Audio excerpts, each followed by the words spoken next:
By Monday morning their resolve broken, they had shut down their office. "And we're not working out of safety concerns," said Volodymyr Klotsky, a member of Election Commission No.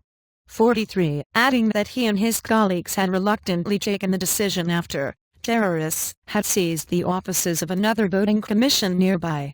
And Klotsky's commission had been the last of 5 such election bodies opened up in the eastern Ukrainian city, an industrial hub of about 1 million, which is now the center of the self-declared Donetsk People's Republic. And the separatists' revolt, fueled by heady Russian propaganda, was focused at several points in the east following the overthrow of the Moscow-backed President Viktor Yanukovich and the annexation by Russia of Crimea. And nonetheless, electoral authorities had set up Klotsky and others like him to do their best to prepare for an election that Kiev's pro-Western rulers hope will legitimize government after the street revolt that forced Yanukovych to flee to Russia. And with most of Donetsk's strategic points in separatist hands, this had always been a distant hope in this part of Ukraine. The predicament of Klotsky and his colleagues is further evidence of the separatists' determination to disrupt the election. And speaking on Sunday before the decision to shut up shop, Klotsky said unknown men had appeared in his office twice in the past 2 weeks, stealing computers and threatening staff if they did not leave. "And we fear only one thing," Klotsky said then.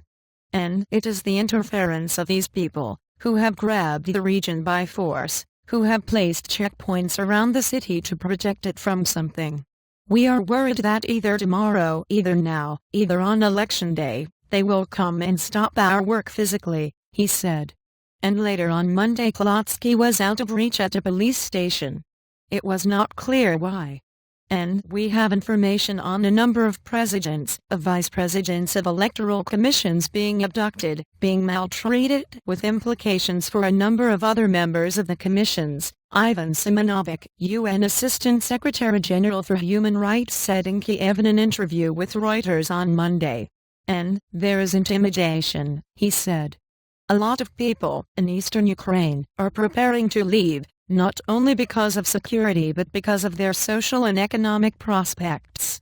It may be a big exodus, and it's going to be a major challenge." And Kiev authorities were adamant the election would go ahead despite the difficulties. "And we realize and are not deceiving anyone about this, that it will be impossible to hold normal elections over the huge territory of Donetsk and Luhansk regions," Interior Minister Arsen Avakov said on Monday, referring also to the neighboring region of Luhansk where separatists also occupy key buildings. And Avakov accused separatists of carrying out bandit actions aimed at disrupting the election. But elections will take place in Ukraine all the same, despite the wishes of the terrorists to prevent them, even if they are disrupted over several parts of Donetsk and Luhansk regions, Avakov told a news conference. "And valid vote in Donetsk region, as opposed to the city, accounts for an electorate of 3.3 million, just over 9% of the national voter base of 35.5 million. With Luhansk the two regions account for 14.3%. And other flashpoints where polling booths could be disrupted include the towns of Slavyansk and Kramatorsk, which have seen some of the worst clashes between separatists and the Ukrainian army. And current opinion polls make confectionery magnate Petro Poroshenko a comfortable front-runner, well ahead of second-placed former Prime Minister Yulia Tymoshenko. One poll indicates Poroshenko might even get more than 50% and so be elected in the first round.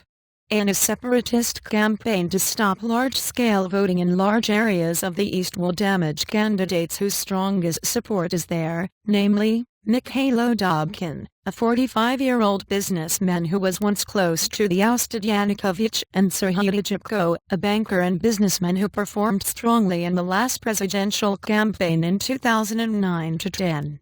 And both have sought to tap into this support by accusing the Kiev authorities of clumsy handling of the crisis and failing to address legitimate grievances of the local population, in particular Russian language rights.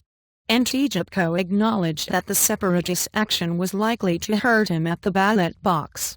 And I will in any situation recognize the result of the elections because Ukraine needs a legitimate president, otherwise we will continue with chaos, he told Reuters in an interview in Kiev. An election, a joke, and Klotsky's electoral commission covers around 150,000 voters in the city and 99 polling stations which are usually installed in schools. With their work incomplete, it is unlikely the vote there will be recognized as valid. And the Commission's office is just 10 minutes' drive from central Donetsk, where separatists hold a huge Soviet-era district administration building, barricaded and guarded by armed men in a variety of army fatigues and black masks. And for them and their supporters in Donetsk, the election is irrelevant. And this election is a joke, said a 27-year-old junior leader of separatists, whose team guards an entrance to the district administration building. He gives only his code name, Naruto, which is the name of the hero of an eponymous Japanese manga comic book. And Naruto feels that his political choices have been constantly ignored or overturned by Kiev and Ukrainian politicians and protesters from the mainly Ukrainian-speaking west of Ukraine. And the rules of the game change. It makes no sense for me to vote. When I win an election, they say it was a bad election. When I lose an election, they say it's a good election, he said. And I'm not some crazy ex-military guy. On the Maidan, Kiev's Independence Square, they say we are animals, we don't know about freedom. But I know how people live here. I am fighting for human rights. And Naruto, friendly and relaxed, with a wide smile, doesn't fit the separatist stereotype. A graduate and electrical engineer, he has worked for Western companies and has also traveled widely in the region and seen its poverty. And recounting the complicated history of Ukraine from the past 100 years, he nevertheless reflected Moscow's playbook that the new government in Kiev is filled with neo-Nazis whose ancestors fought for independence from Polish and Soviet rule and collaborated with Germany during World War II. And there are people in Western Ukraine who are Nazis, really Nazis. But they have ways of masking it, he said. I think that we're fighting Nazism. We're the first line of defense against fascism in the world. I'm not fighting for the Russians, I'm fighting against Nazis. And between the barricades and armed, masked men of the administration building and the electoral commission, life in the city is surreally normal. Enjoying 30-degree sunshine for the past 3 days, families stroll along leafy avenues and children play in fountains.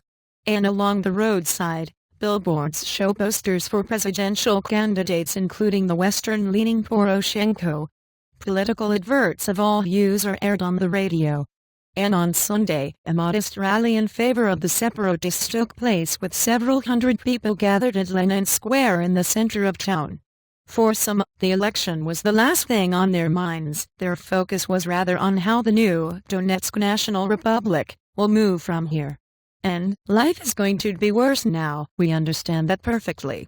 Our status will not be defined well, we understand. But we just have to live through this. And after that the future will be brighter, said Anna, a middle-aged accountant at a private firm.